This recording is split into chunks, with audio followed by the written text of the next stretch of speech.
All right, people. Sorry about that. Little bit of shit. That was a major fucking technical difficulties. But let me say this, man. Look, one thing I can't stand is a bunch of sore losers. All right.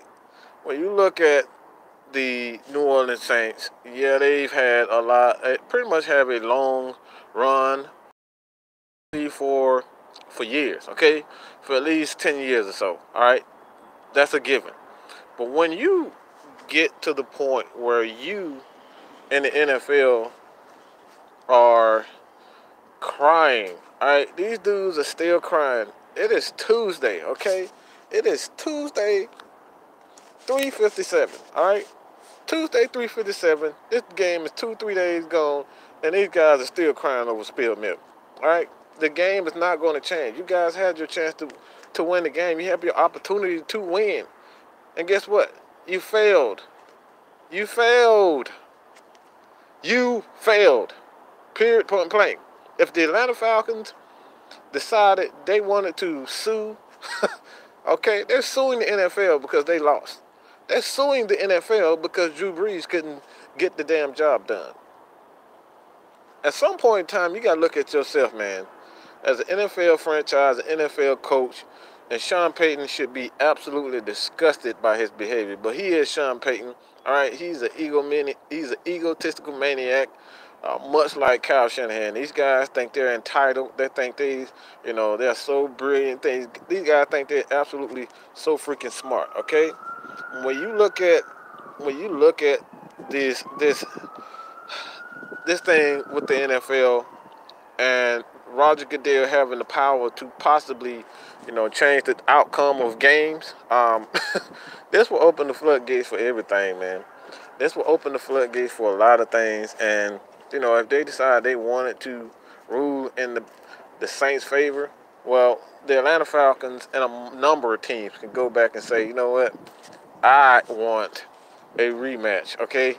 The Atlanta Falcons 2012 was absolutely robbed, okay, by no call. No call on Roddy White. Had Navarro Bowman clearly interfered with Roddy Rodman. It was a clear pass interference, but we didn't go file we did not file a lawsuit against the NFL to try to get the outcome of that game changed. I mean, Jesus Christ, dude.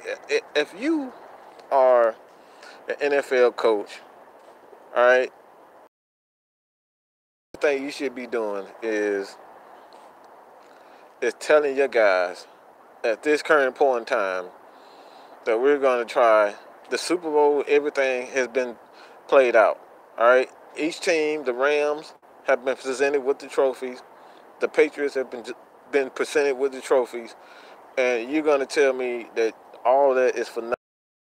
You feel like you've robbed by one call, a call that did not change the outcome of a game. Okay, you had a chance to get back. All right, you had a chance to go back and reclaim the score.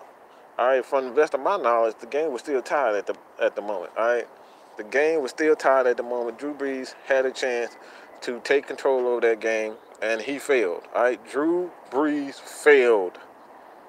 Drew Brees failed. He threw an interception. He threw a losing interception. That lost them the game. It wasn't the turnover, all right? It wasn't the pass interference that obviously wasn't called. That's a part of football. That's a part of football. And a lot of people already, at this point, they want to change the rules of football where, coaches and opportunity to challenge penalties. And this is something I may be in the minority with this decision, man. I feel as though that the Falcons, not even the Falcons, the NFL in its entirety, man, if they decide that they wanted to challenge penalties, I don't feel as though this is a good. I like the human aspect, part of sports. I like mistakes, even though they might drive me crazy at the time. But emotion is a part of sports. All right, emotion is a part of sports. Not all this fucking crying you have with New Orleans I mean, these guys are suing. These guys are on social media crying, still crying. It's 2 days later, man. All right, we're 2 days removed from this NFL championship, in the NFC championship, and these guys absolutely still crying. All right, it's an absolute mockery. It's an embarrassment. I mean, this is what we're teaching our kids. When we don't get our way, we sue. All right, we cry. All right, this is what we're teaching these kids. This is something that, for me, it's much deeper than just, it really is just much deeper than just these guys got robbed, all right? Yeah, it was a bad call, but at the same time, man, for Sean Payton, all right, for Sean Payton to be an NFL head coach and for him to lead this crusade of constantly crying, berating the officials over a blown call. All right, yes, it was a blown call. But guess what? That's a part of football. That's a part of baseball. That's a part of basketball. Blown calls are part of history. The human element of sports is a part of history.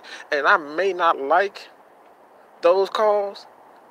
All right? I may not like a call. I may not like the call that went against Julio Jones. Okay, when Lattimore clearly interfered with Julio Jones. But guess what? That went against us. That went against us. It is what it is. We lost. All right? We lost the Super Bowl. Okay? I want to change the NFL rules, the NFL overtime rules. But guess what? We lost. We deal with it. We moved the hell on. All right? Everything is not going to go your way, man.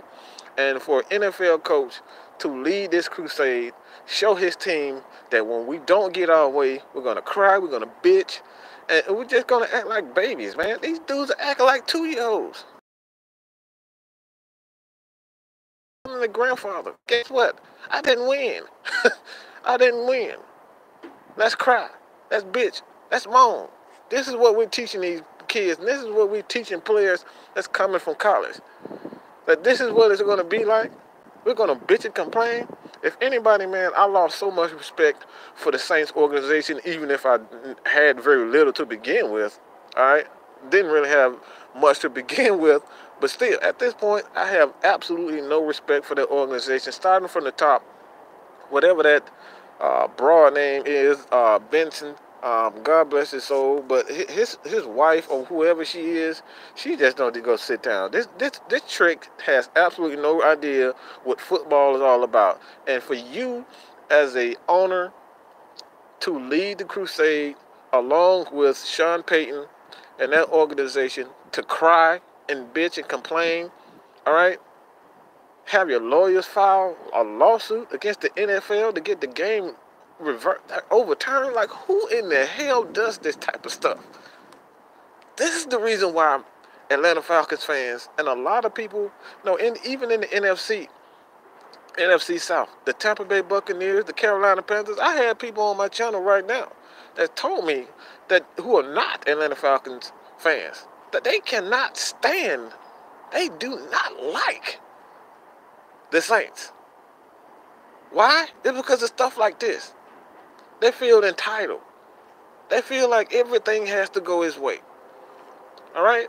And the guy that they worship so much, Mr. Sean Payton, okay? Mr. Sean crybaby ass Payton, this guy is supposed to be so brilliant.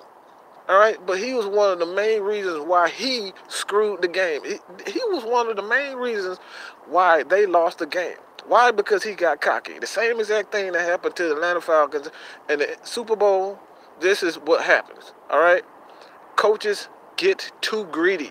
Coaches get greedy, and he got greedy. He thought he was just going to come in and run all over the Rams, and guess what? It didn't happen. And the boy that said he was one of the best receivers, 4 catches for 36 yards, and he's the first team All-Pro. This is your leader. This is your leader. These are your top players. This is your leader, and this is your top players. This is what you're getting. This is what you have, New Orleans. And the fact of the matter, and everyone, I apologize for the previous video, man. A little bit of technical difficulties.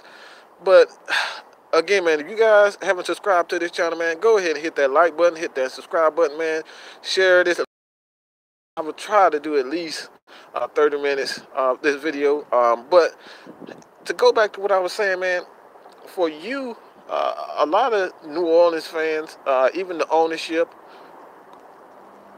from the ownership to the coaching staff, they know they don't have a lot of time left. They know they don't have a lot of time left. Period, point blank. When you look at their roster, Drew Brees is 41 years old. How long did this guy got left? And he said he wants to come back.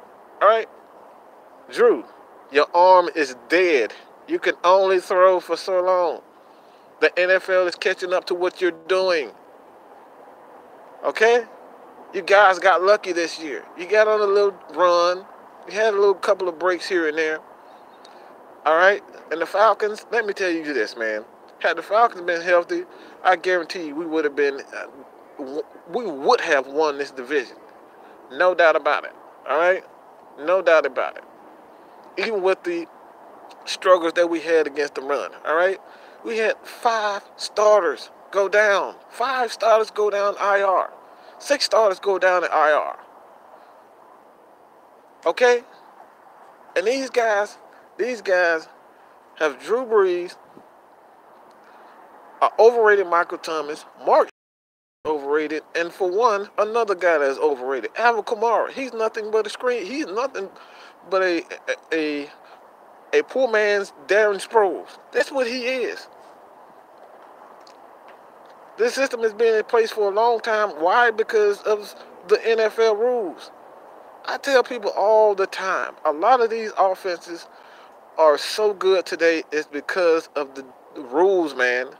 And I might sound like a hater, but it is what it is, man.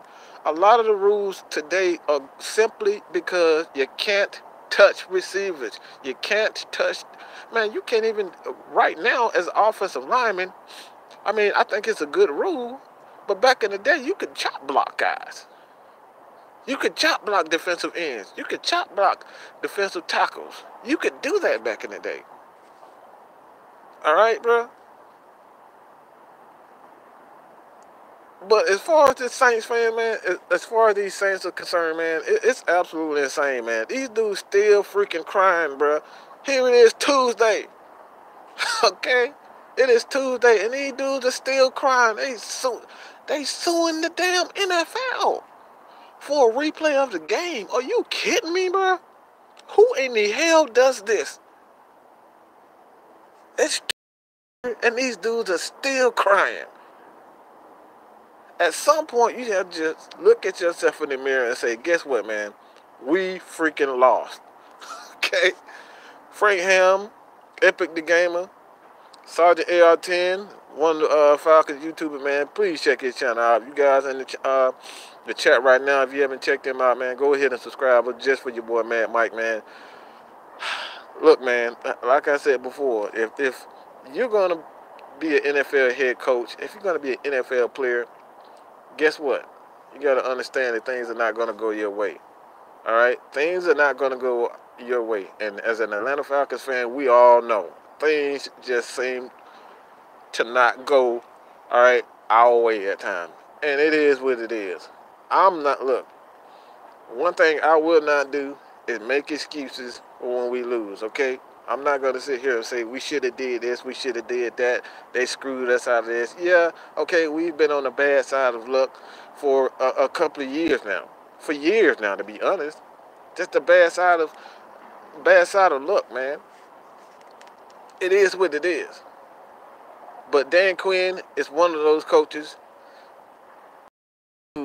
but Dan Quinn always said, we're not going to sit back and we're not going to cry about it. We're going to move on. We're going to try to get better. And we're going to improve day by day. All right? This is what we're going to do. But these Saints, man, these Ain't fans, this is absolutely disgusting. This is funny as hell to me, man. These dudes still crying 2 days later. And I thought it was just a joke. These dudes are signing a petition to have the commissioner overturn the game. These guys, I don't know if you guys saw the video of the big dude. This dude punched the damn TV because the Saints lost. I mean, these dudes are absolutely melting down, dude.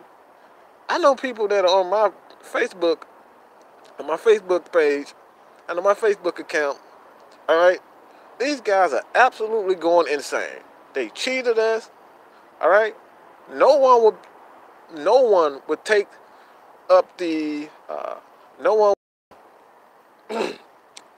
no one would say that Drew Brees no one would say that Drew Brees was the cause of them losing this game. All right, no one would mention that during the entire game that most of these guys with these fake, all right, with these fake whistles, these dudes had whistles, these dudes had tambourines, they had drums, they had every damn thing during the game, which is illegal. This is illegal, bro. You can't do that. That's artificial noise. It can't be done. It's not supposed to be done. So if you sit here and think about it, man, if the Saints were smart, if they were intelligent, all right, and this is the same thing the Atlanta Falcons got docked for. We lost a pick, and we lost, I think it was a $500,000 fine for noise gate. And guess who told on us? Yeah, it was the Saints. The Saints snitched on us. The NFL did nothing about those whistles, the game. So these guys got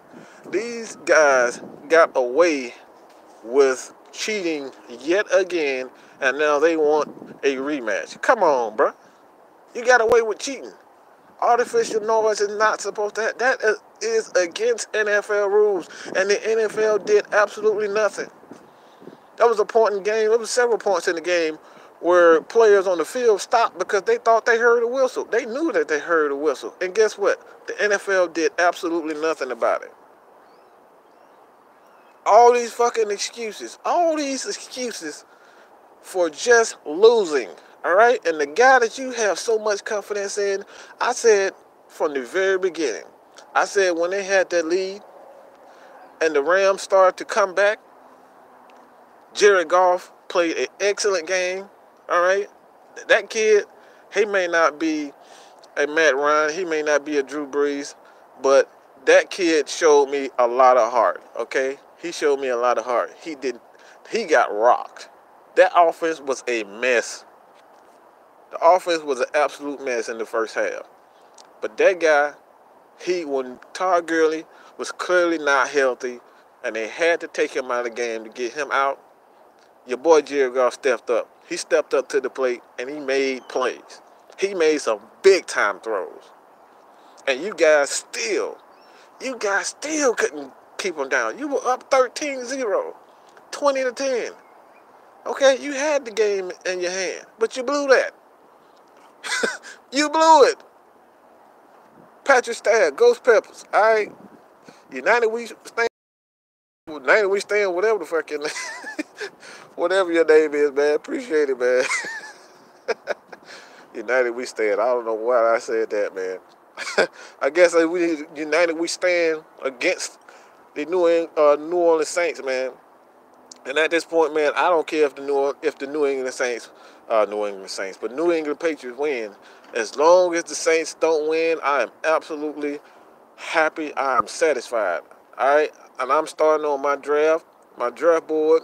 So, look, I'm good. I'm good, bro. I don't know about y'all, but I'm good.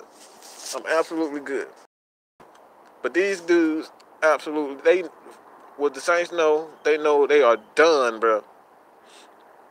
And Ghost Peppers, these guys have 5 picks. I think they have a second-round pick, if I'm not mistaken, a 4th, 2 6th, and a 7th. So yeah, they pretty much screwed themselves. They have a second-round pick, a 5th, 2 5th, 2 6th, and a 7th pick. So these guys are absolutely in trouble, and this is the reason why they're crying. This is the reason why they're crying. It's not because of the refs. They know they chance. They know they run as a franchise, as a playoff team is pretty much done. It's dead and gone. And I can tell you guys this.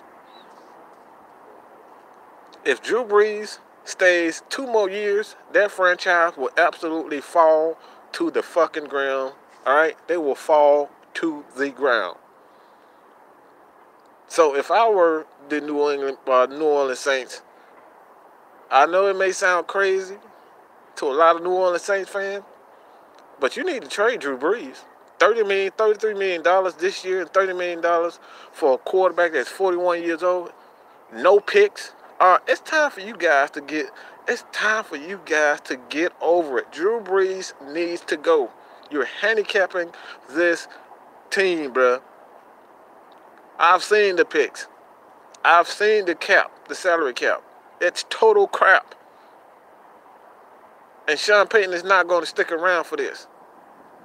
As soon as Drew Brees is gone, he's gone. He's out of there. But blew that, bruh. Okay. I can't believe these guys still crying, man. This is insane. These bros are still crying 2 days later. Get the hell over it. I'm so glad that we have a franchise that we have, bro. Julio, look, man, Julio, Matt Ryan, bro. Those are the two best. Look, man, when things don't go they go their way. They don't sit back and cry. They don't point fingers at everyone. They don't say the ref screwed us. They don't say, look, we just move the hell on, okay? We been trying to improve. But these dudes still crying, bro.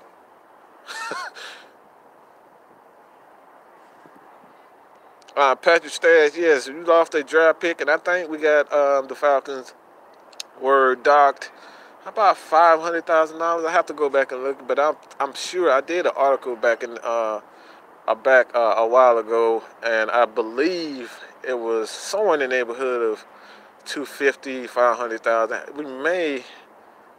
Yeah, I think it was a fine also. So we got fined and we were docked a draft pick with those fake noise. So how in the hell that the Saints, if they get away with this, look, man, we already know that they hate the Atlanta Falcons. We already know they're against the Atlanta Falcons. But we know for sure if the Saints aren't penalized, okay, we know the NFL is full of crap.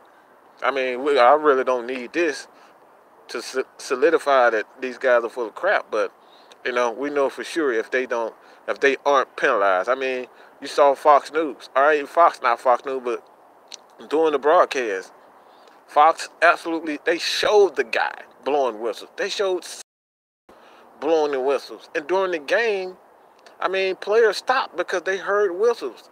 And it wasn't for the refs. So how the Saints get away with this? Look, if they cannot get away with this. If they do, we already know the NFL is full of it, man. And like I said, Pat, man, look, man, the dude tackled, I mean, everybody see the meme. I think I'll put it in my community tab, man. The dude tackled Julio before the ball even got there. Guess what? No call. And we didn't sit there and, cry for 3-4 days, okay? We got over it. That's what happens, bro. That's what happens.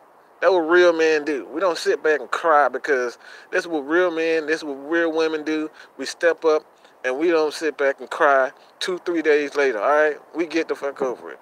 We move on. And these dudes are still crying 3 days later, bro.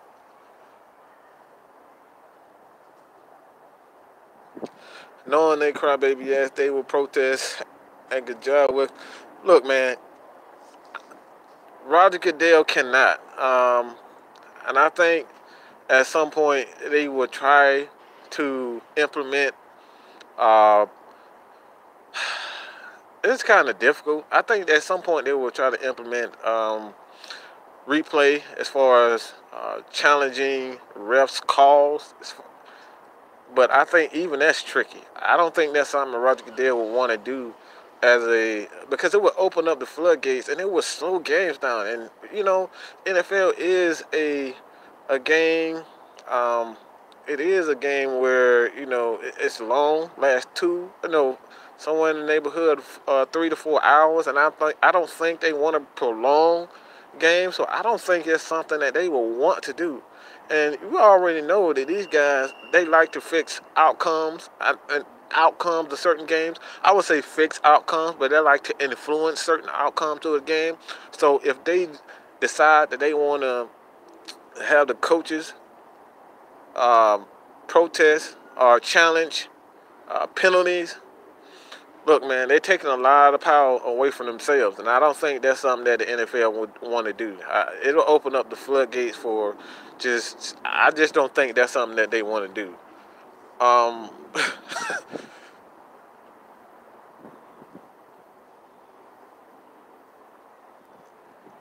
Look, man, I ain't gonna get on that little bum ass place in New Orleans. We already know that crap. Look, man, we already know that bum ass that that they stay they really they play in. And look, man, that dome, it needs to go. That shit like 50, 60 years old. That shit need to go, bro. They need to get a new stadium. They really need to go get a new stadium. Ezekiel King, what's good, pimp? What's good, man? Look, man, I like the way the Atlanta Falcons coaching staff is constructed. Dan Quinn going right back to, pretty much being in charge of the defense. And I think that's the best thing for this team in its entirety. He can kind of focus on defense solely because he has three, okay? He has three, actually four guys on the offensive, former head coaches, uh, offensive coach. You have three offensive coordination, four head coaches um, at on the offensive side of the ball. Greg Knapp, Mike Mularkey, Dirk Cutter, and Hugh. What is his name? Morris. Yeah, Morris also on the offensive side of the ball. So he doesn't really have to focus on the defensive side, on the offensive side of the ball. He can trust those guys.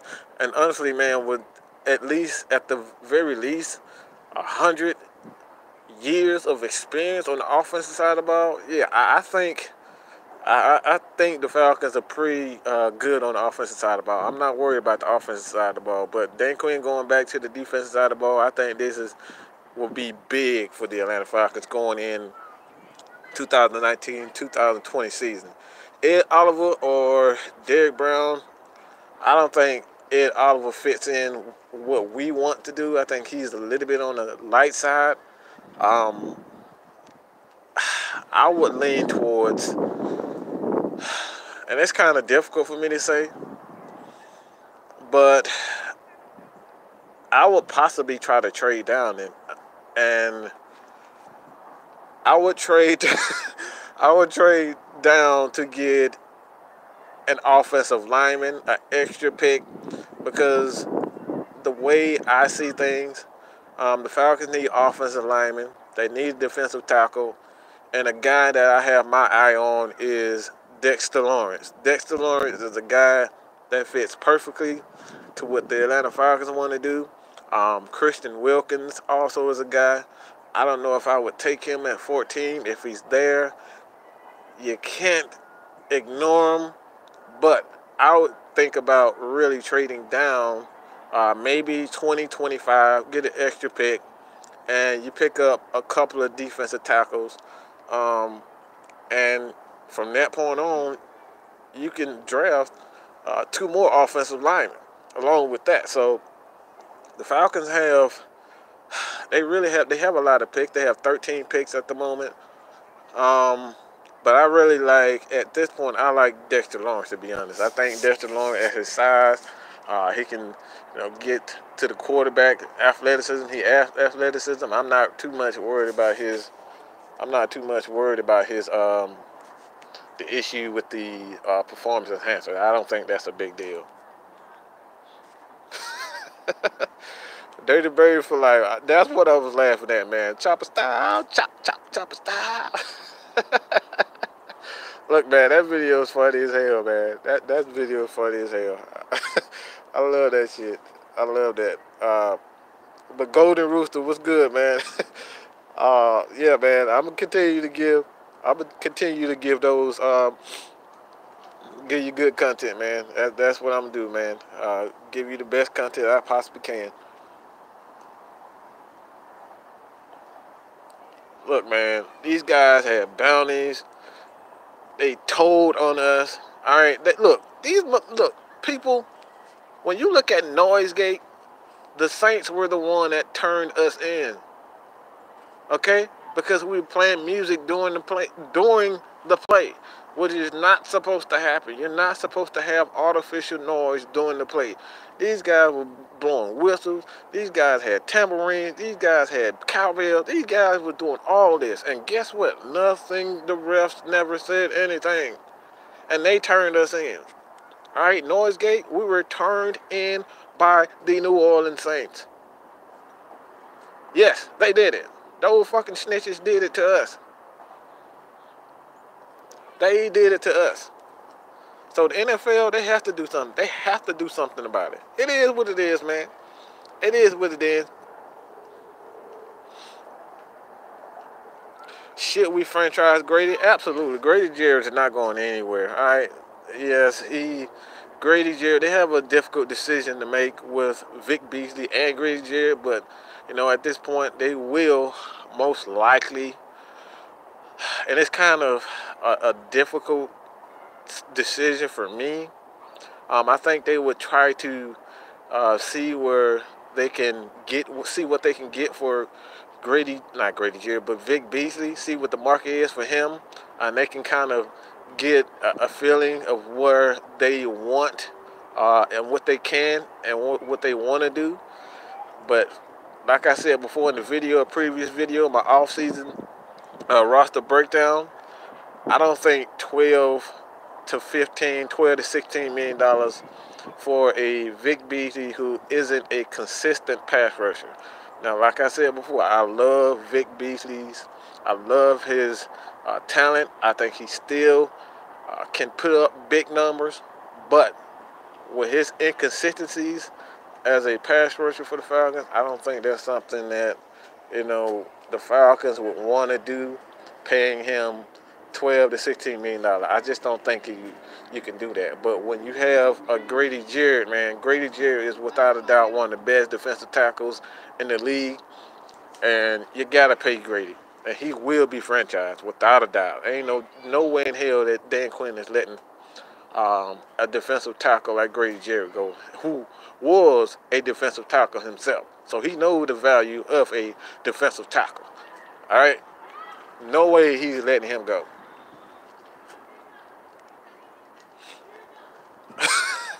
Yeah, man. A lot of people look. The Bills have a train horn. The Falcons have a train horn.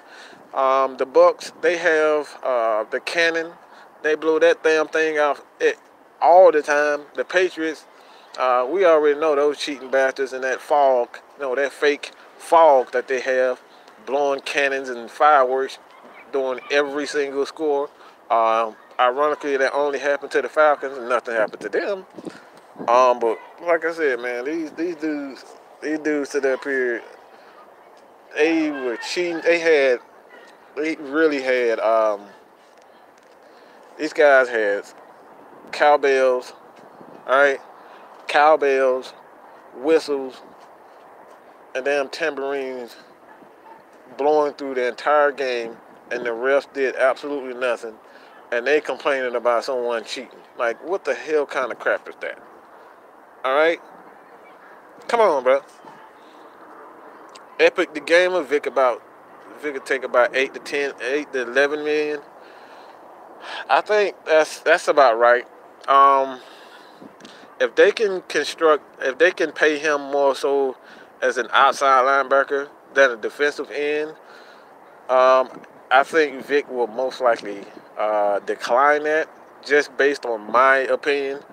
I don't think Vic Beasley will take a lesser deal. I just don't see him taking a lesser deal when he knows he can get more money elsewhere. But you have to take in consideration that maybe he's a hometown guy and he doesn't want to do a lot of traveling. He doesn't want to play for anyone other than the Atlanta Falcons, being that he is from Georgia.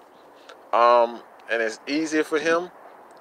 But I can't see him, turning down a major contract that he can get from another team if the Falcons decide to trade him. Because I don't think at this point the Falcons can afford to pay Vic Beasley $12 to $16 million. I just can't see it happening. Don't see it happening.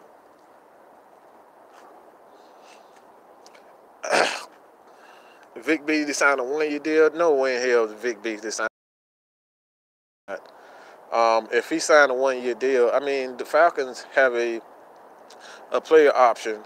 Uh, they can decide if they want to sign that 5th year option with Vic Beasley. And at this point, I'm still honest as to what they will do concerning that 5th year option. I have no idea where they're going.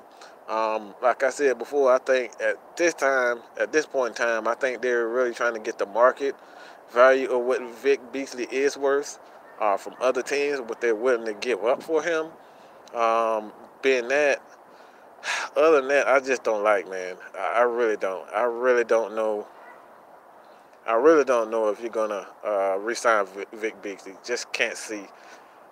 It's hard, man.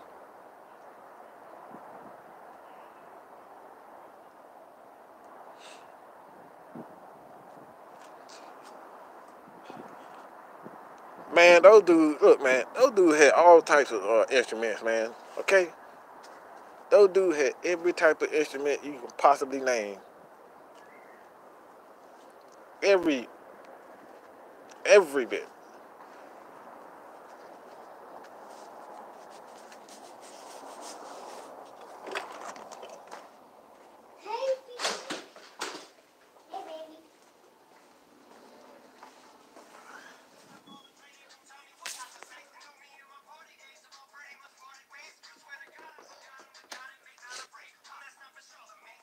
Black to you, the big ass. Look, man, I saw all that crap. I saw every bit of it. I saw every bit. All right, saw every bit of things in there, and I thought I was the only one. I thought I was the only one hearing that thing. And the more that the game went on, I kept hearing all types of damn instruments. Okay, so when you look at the New Orleans Saints, man, these guys telling on everyone, these guys are absolutely crying, bro. These dudes are crying because they didn't get their way. Like, who does that, man?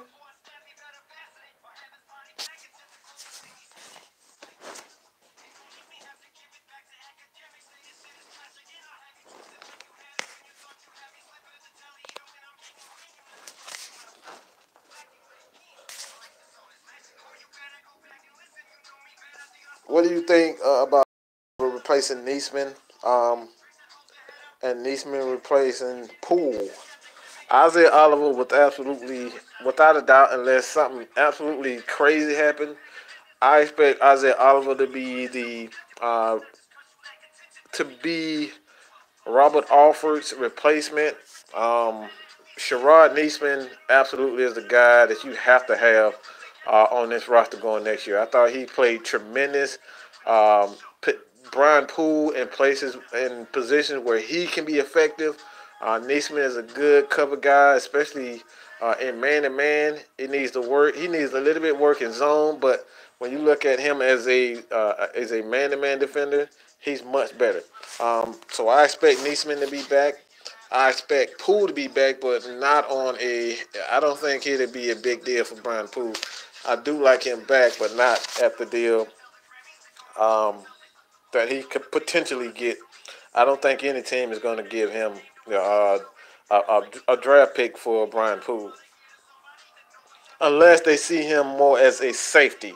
Unless they see Brian Poole as a safety, I don't think that'll happen, man. I don't think Brian Poole comes back for anything over $3 million.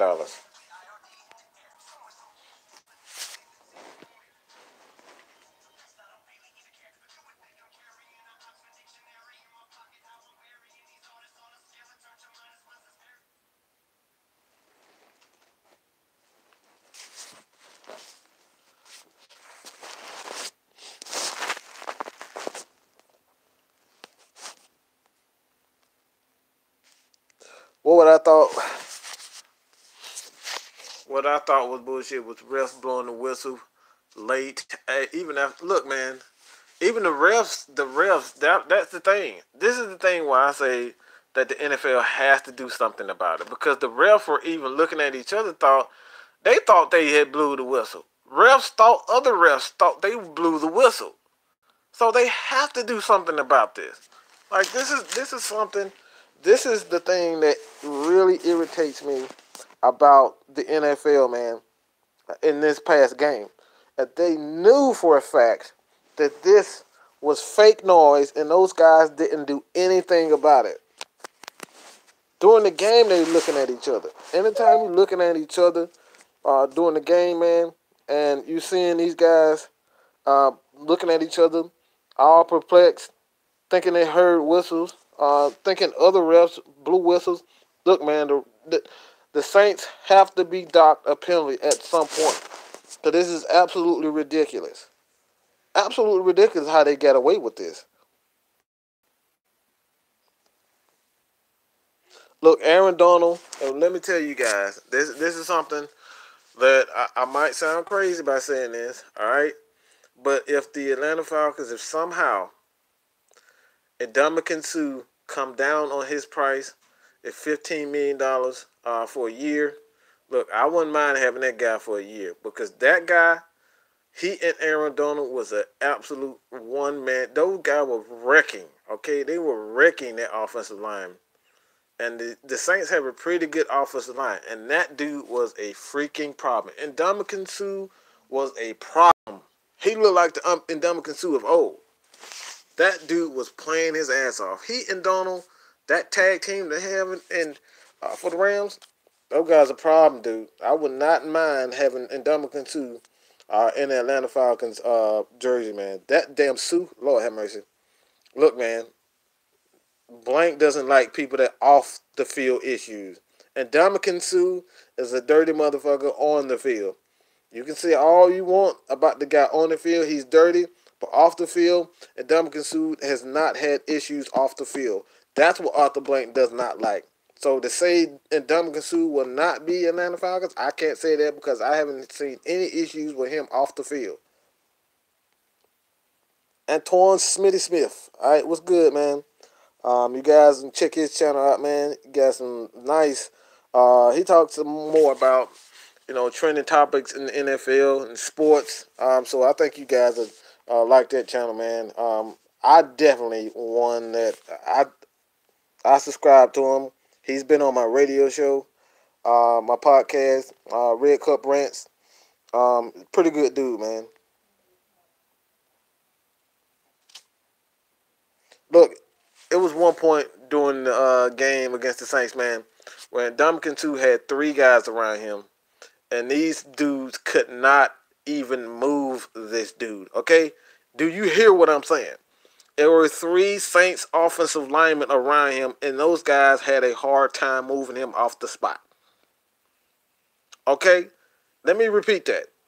And Ndamukong Suh had three offensive linemen around him, and those guys could not move him off the spot. How do you guys can say that you do not want a guy like that on this team alongside Grady Jarrett? Just picture that. That would be scary. That would be insane. Say what you will that Suh is dirty. He likes to kick people, go at people's knees. I don't give a damn. I want players like that on my defense. I want a rough and rugged dude in the middle of my defense wreaking havoc. That's hard to move.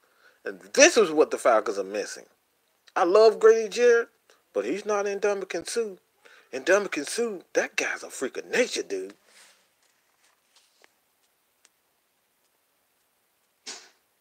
Falcons Nation, what's good, man? Good to see you here in the chat. Oh, man, good gracious.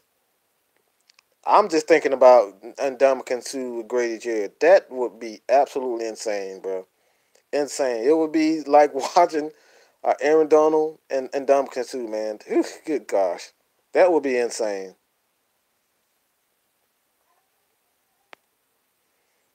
Man, Suh was an absolute, his IQ as a defensive lineman.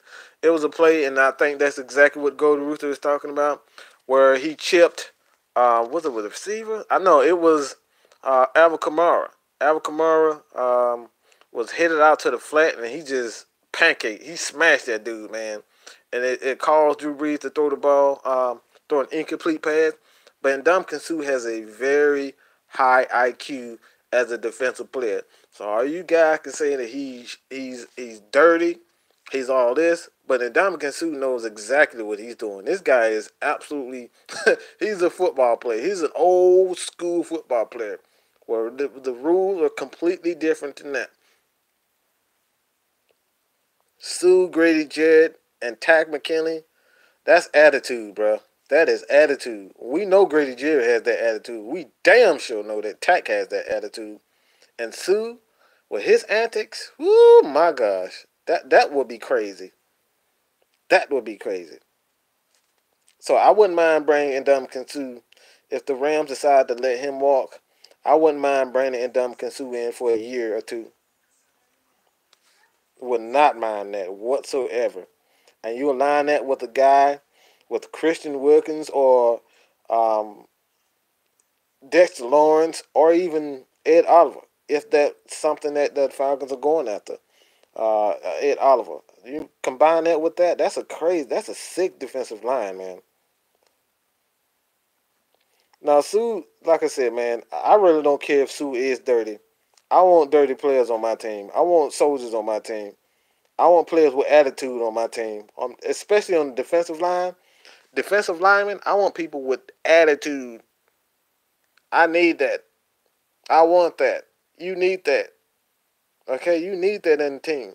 Players with attitude.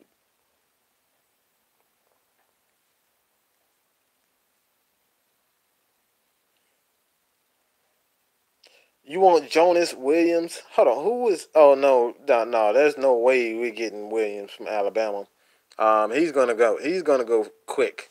He's gonna go in the top five. There's no way that he is coming to Atlanta. So yeah, I like Williams, but he's not coming. He's not here. He's definitely not coming here, man. So we can just X that off. Unless he falls out of the top five and somehow something crazy at the end of the draft, at the beginning of the draft, or before the draft, a crazy story come out. Quentin Williams is not coming out of that top five. No way in hell. So I'm not even wasting my time doing any film.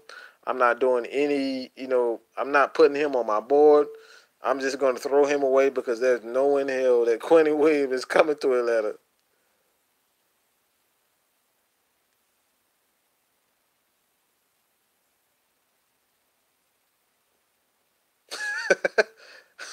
There's a video where the Rams are practicing their form and on tackling without their helmets, and Sue goes up next and punches the shit out of them.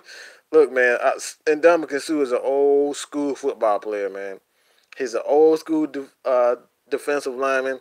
I absolutely love, and every team has to have an Ndamukong Suh. You gotta have a guy with attitude up front.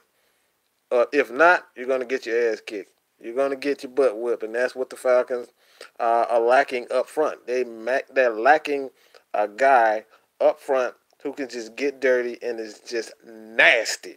That's what they need.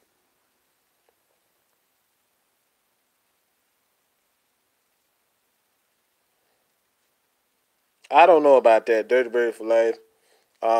If the Rams got rid of Sue, Donald wouldn't produce as much. This is his first year with the Rams, and I'm pretty sure that Aaron Donald won Defensive Player of the Year without Ndamukong Suh. Now, he's not as dangerous as he was. I think he's more complete. That defensive line is more complete with Ndamukong Suh, and it allows uh, Aaron Donald to do more things.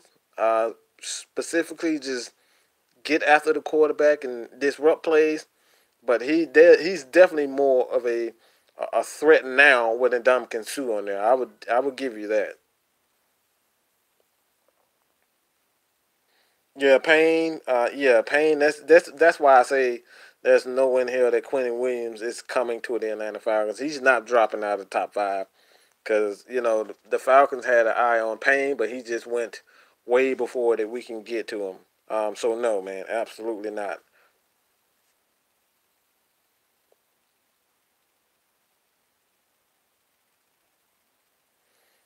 Christian Wilkins is your type of guy, Antoine. I like Christian Wilkins. I think he fits perfectly what the Falcons want to do, what they do. But the Falcons are in a place where they need a guy that could be physical on the line as far as stopping the run, um, gap control, and rushing the passer. They need a complete defensive tackle. That's what they need. They need a guy that could just stop the run, play dirty, and is big and he's physical, and they don't have that right now. So, I like Christian Wilkins with along with Grady Jarrett, and maybe in the second or third round if a Dexter Lawrence is available. Hopefully he drops due to his PED issues. The Falcons pick him up along with Jesus Tonight. You combine him with Jesus Tonight, Christian Wilkins, and Grady Jarrett. That is a nice rotation. That's a solid rotation, man. Clowney is not going anywhere. I think you're looking at him. They're going to pay him big time money. So Clowney, I would like him, but he's definitely not going anywhere. It's too much money for Clowney, man. No way. Ghost Peppers, sign an offensive tackle, offensive guard. I think that's if you look at Dan Quinn's history with offensive linemen, they draft offensive linemen late in the draft, and in free agency they sign veteran uh, offensive linemen to pretty much take over until the younger guys develop. So if you look at the history, like again, if you look at the Falcons' history, they typically go after veteran offensive linemen in free agency, and in the draft, fourth, fifth, and seventh rounders, they go after offensive linemen. So I think you go after that, man. I don't know about the first pick. The Falcons, you would have to see how they attack free agency if they decide they want to get um, a lineman with the first pick.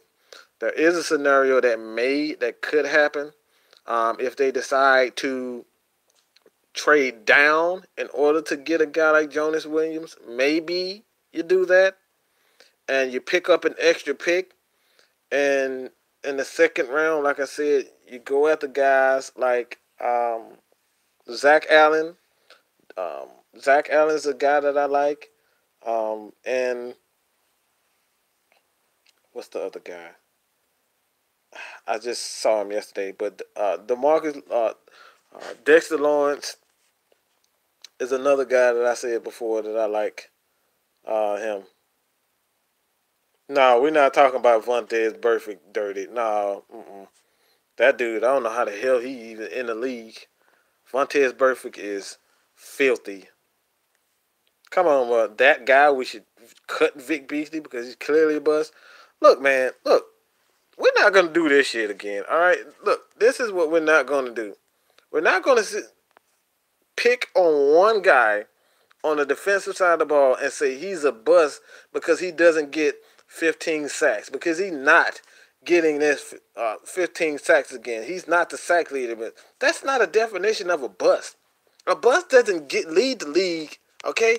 A bust does not lead the league in sacks, okay? That does not happen. So Vic Beasley is not a bust.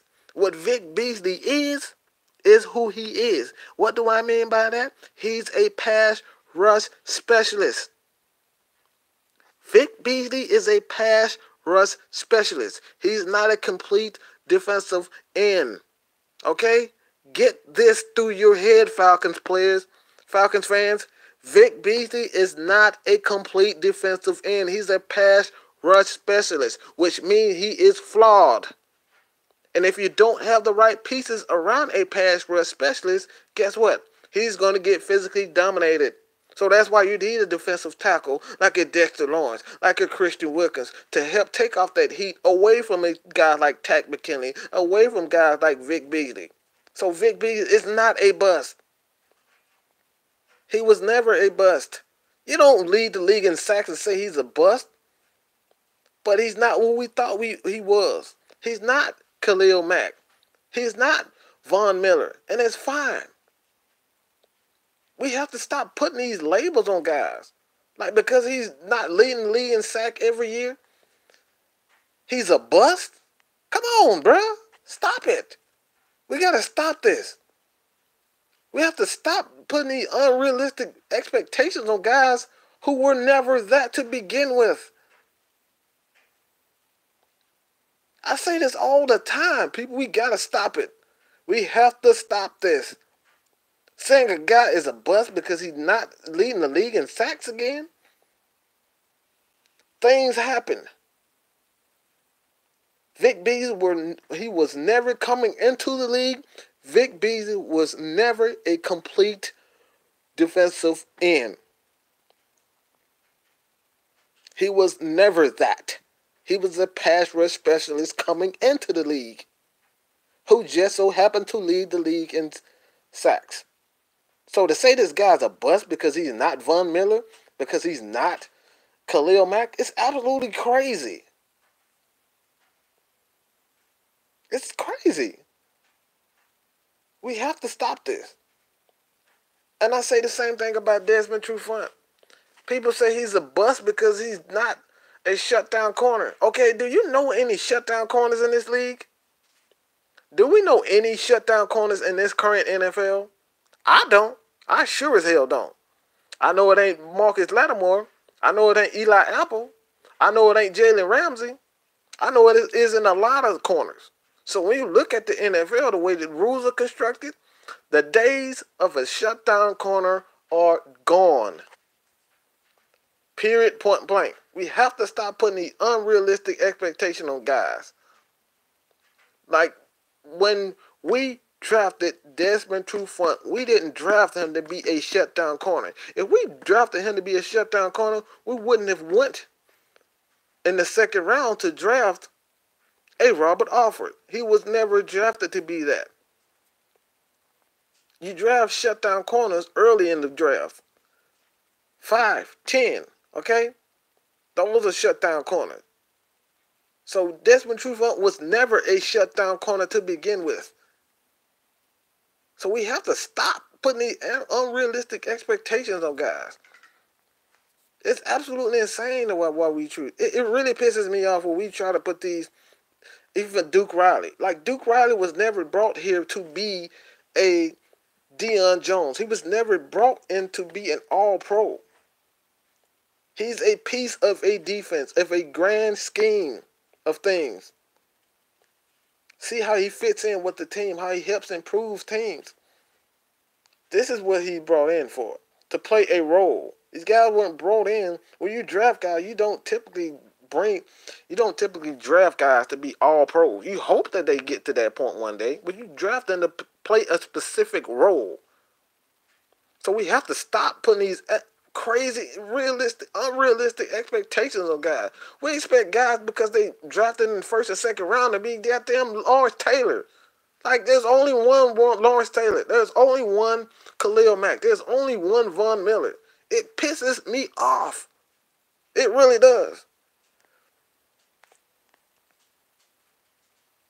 It's crazy how you do this, guys. Like, you have to stop with these unrealistic expectations and understand why this player was drafted. Players were drafted to play a role, not to be an all-pro. Understand that, Falcons fan. Understand that. Please understand that. And no, Duke Riley will never be a Deion Jones, okay? And that's fine. Deion Jones is Deion Jones. Keanu Neal is Keanu Neal. But the players that they drafted were brought in to play a specific role. Period, point blank. And what are we going to do with 3 great safeties? The great thing that we have with the Atlanta Falcons is that not Keanu Neal, but DeMonte Casey and Ricardo Allen were both cornerbacks. All right, these guys played multiple positions. They played free safety and corner in college, and the Falcons can do a number of things with those guys. I expect DeMonte Casey to start the season as the starting free safety because you don't know how Ricardo Allen's going to recover from that Achilles injury. So when you look at it, I expect Ricardo Allen to come back somewhere fifth, sixth week, maybe earlier than that, because you have DeMonte Casey and you want to ease him in to things, especially after a torn Achilles. So I expect those guys to kind of rotate as free safety, and that third cornerback position will probably make Brian Poole expendable. Um, I don't think you'd pay Brian Poole anywhere over $3 million to be a fourth cornerback. So, yeah. No, before Trufant got here, was not a shutdown corner. Just stop it. He was never a shutdown corner. He was a very good corner. Shutdown corners, you know what shutdown corners are? It's Deion Sanders, okay? The guys can get interceptions. We gotta stop. We gotta stop doing this. Darrell Reeves, there's guys who you're absolutely afraid to throw to their side because they'll pick the ball off. They'll go the other way with the ball. Desmond Trufant was never that. Never that. He was a very good corner. He was never a shutdown corner. Before he got hurt, he was a very good corner. You have to understand the difference between a shutdown corner and a very good corner. There's a major difference. A major difference between the two. And there's nothing wrong with being a very good corner. Okay? Gotta stop it. Gotta stop that.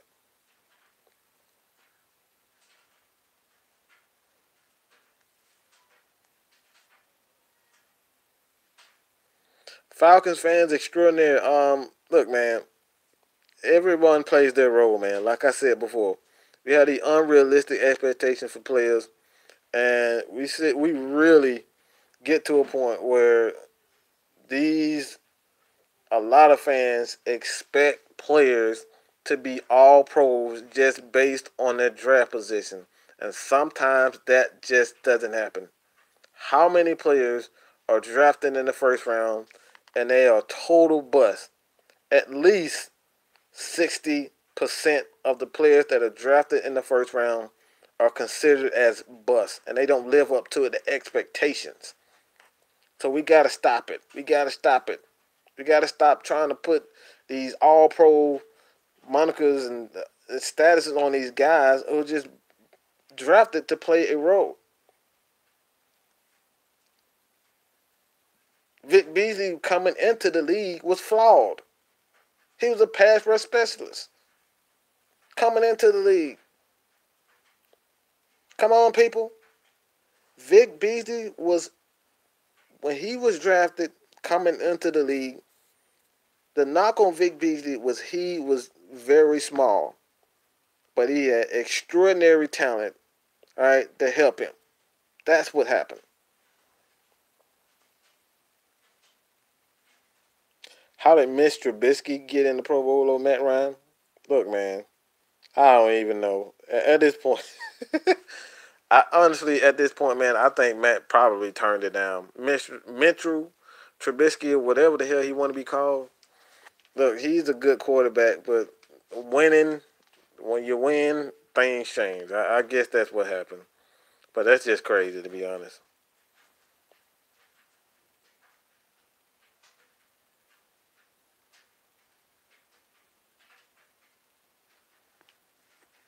Look, Richard Sherman was never really a shutdown corner. All right, we got to stop that too. He was an extremely good cornerback who had a amazing free safety and amazing safety to help him out. All right. Why do I say that? Because anytime Roddy White and Julio Jones went against him, his ass shrunk. So let's not say he was a shutdown corner. He was a very good corner. There's a difference between very good corners and shutdown corners, and Richard Sherman was not a shutdown corner.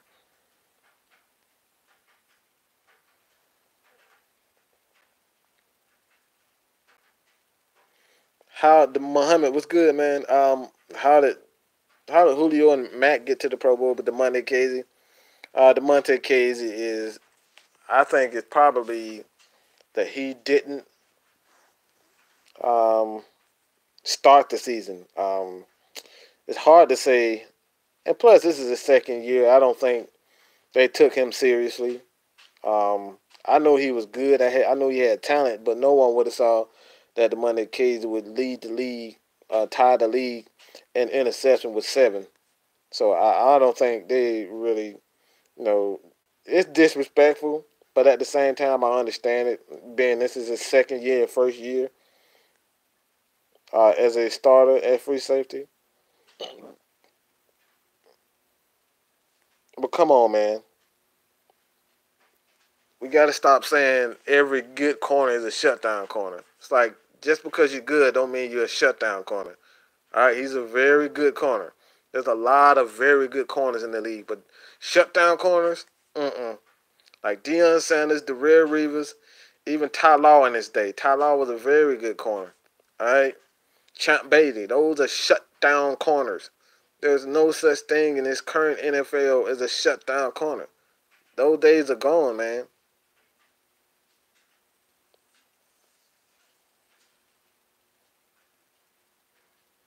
Johnny, what the hell are you talking about? Get your ass off of here.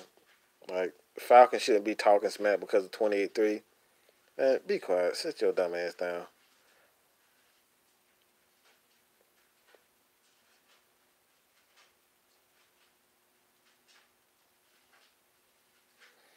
Ghost Peppers, I don't, when I saw Dan Quinn's, Thomas Dimitrov, their regular season, end of regular season, um, yearly, the press conference that they do after every year, what I got from those guys, I don't think they said that they haven't given up on Vic Beasley. So I'm thinking that they will probably give him a lesser deal. They will maybe sign that $12 million option, give him that option, and bring him back and work on a. This will be his last shot at making. Uh, yeah, this will be his last shot at making an impact. If he wants that big time money, Vic Beasley this year will have to. He will have to make. He will have to make the Pro Bowl, and he will have to have more than 10 sacks if he wants to become. If he wants that big contract for the Falcons, this is his last shot.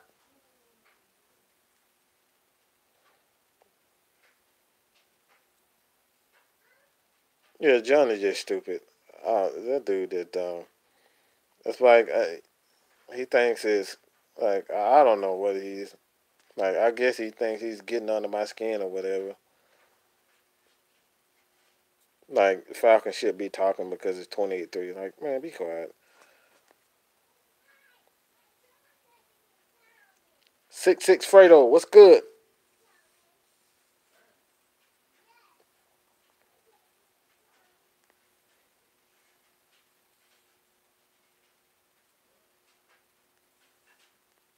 Like I don't know what that dude. Look, he has a YouTube channel of his own, but he talking the way he's talking. He's just stupid, just dumb,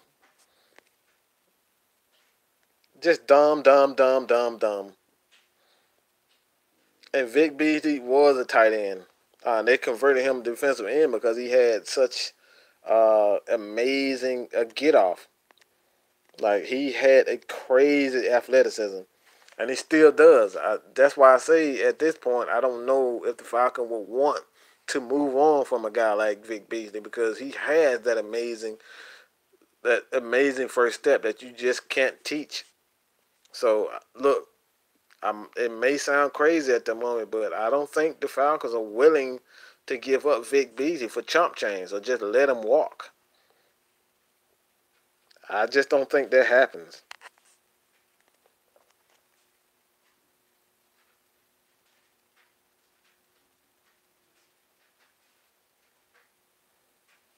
Like Johnny just talked dumb shit.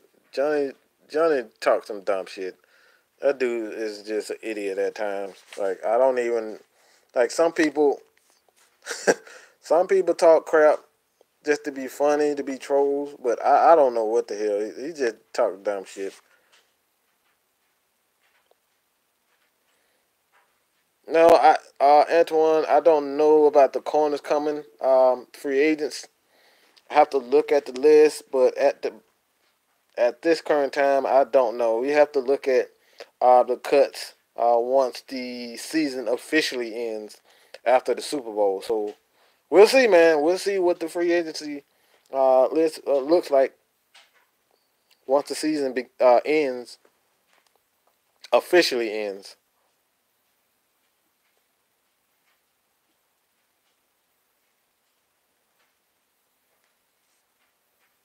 No, I think if Austin Hooper gets hurt, Vic gets the tight end. No, Eric Saubert is a damn good tight end, man. I really like Eric Saubert. I think under this regime, Steve Sarkisian had absolutely no clue how to get the tight ends involved. So I expect Austin Hooper and Eric Saubert to be pretty damn good under Dirk Cutter.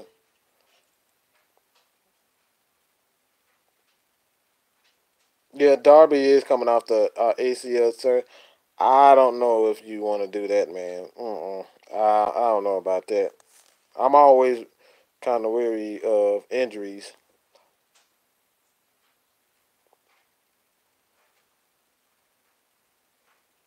Yeah, I think so, Fredo.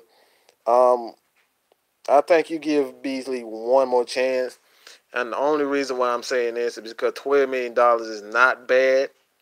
Um, but I don't think you want a long-term deal with Vic Beasley.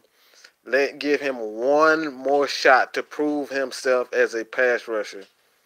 You have to give him one more shot. If the Falcons can't get a first round pick for Vic Beasley, I think you keep him and let him prove himself. Give him that fifth year option, prove himself, and go from there. Start over.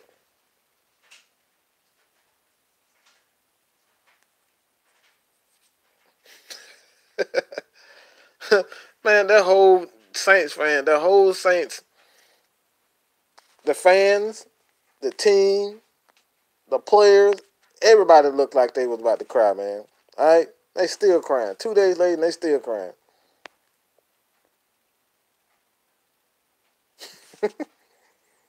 Look, I told people, and I told my little brother, all right, even before the game, Drew Brees has a knack for throwing bad interceptions at the wrong time. We've seen this over and over again as an Atlanta Falcons. How many times have the Falcons picked him off in big moments? How many times has he thrown bad passes at big moments against the Falcons, man? That's what he does. He does that. This is Drew Brees. Well, they still crying. They still crying. They still going at it. At some point, man, you just have to count your losses, man. Get over it. It's done. You lost. Yeah, Debo, pick six. If I'm not mistaken, he has two pick sixes against Drew Brees. Yeah, two. I think he has two pick sixes and an interception that he had in the end zone. Yeah, so Drew Brees did not. He does not. Debo, Debo owns Drew Brees. All right, he owns Drew Brees. He's afraid of Debo. All right, so no, man, don't worry. No, no, no, no, sir. I'm not worried about those Aints, man. But at this point, man, like I said before, at some point you just got to get over it, man. Get over it. Stop crying. Stop your damn crying and get the hell over it. It's done. You lost. You Drew Brees threw the interception, and it's done, man. But again, man, all you guys do two things for me. Go to Antoine's channel. Hit him up, Antoine Smitty Smith. Hit him up on YouTube, and please, everyone in this chat, hit that like button, hit that subscribe button, man. Hit that subscribe button. Yeah, that's crazy, man. Deion Jones absolutely owns Drew Brees, bro. Ball up, B baller. What's good, man? Um,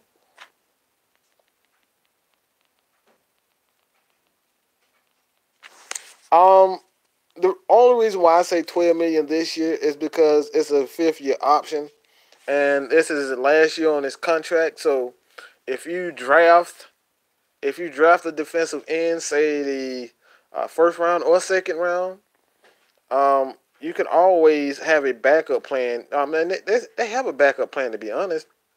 If you keep Vic Beasley, he underachieves. He doesn't get over 10 sacks.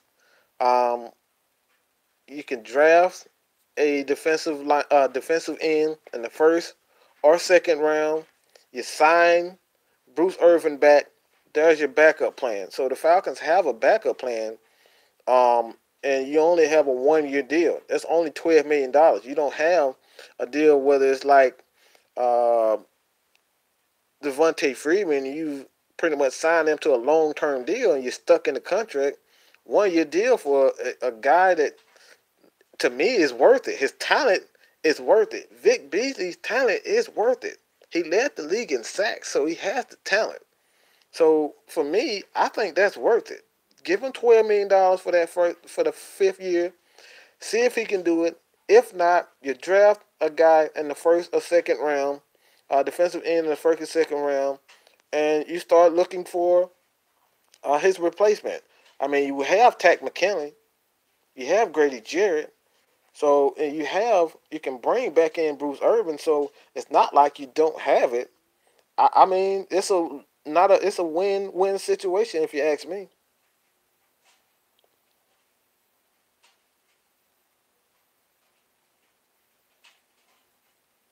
Antoine, that's exactly what it is, man. That it is. They know that it's over for them. Drew Brees will retire, and they're going to be right back being the Aints. And a lot of them will be Atlanta Falcons fans because a lot of those Saints fans were Cowboy fans and Atlanta Falcons fans back in the day. Until Drew Brees came back and they win, now they want to say, I've been a Saints fans for forever. Whatever, dude. All right? Whatever. Anyone that say Matt Ryan is a problem is a damn idiot. All right? Anyone that says Matt Ryan is a problem with the Atlanta Falcons is a damn idiot, and I immediately just don't pay him any attention. But I appreciate everybody for tuning in for this live. I'll try to do more lives, but let me know what you guys think, man. Continue. Hold on one second. King Rilla. How do I feel about Dirk Cutter being the offensive coordinator? Personally, him before I sat back and I analyzed everything. I think I made a video about it. Um, it's kind of difficult, to be honest. Dirk Cutter on his own, I think he's a good play caller. I think he's comfortable with Matt Ryan.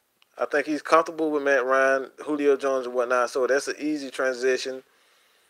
But he's an upgrade as a play caller from Steve Sarkisian. That's out being said. Definitely a better play caller than Steve Sarkisian. So when you line up Dirk Cutter, you have Greg Knapp, and you have Mike Mularkey, all offensive coordinators. I still think, those three guys working together, the offense will be all right. So I don't look at Dirk Cutter, as the Dirk Cutter of old. Obviously, he is a head coach, and he had some success with that Tampa Bay offense. But he's an upgrade over Steve Sarkisian, and that's all we need at this point. A guy who can call plays, all right, better plays than Steve Sarkisian. That's it. That's it. But Ghost Peppers, King Rilla, I appreciate everybody for joining in. If you haven't hit that subscribe button, continue to hit that subscribe button, man. Share it to everybody. I'm on Twitter at Mad Mike Sports.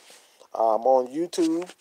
Obviously, I'm on YouTube, but I'm on Instagram, and you can hit my Falcons page up. It's Atlanta Falcons Hardcore Nation, Atlanta Falcons Hardcore Fanatics. Excuse me. Hit me up on there. Your boy, man, Mike is out, man. Peace.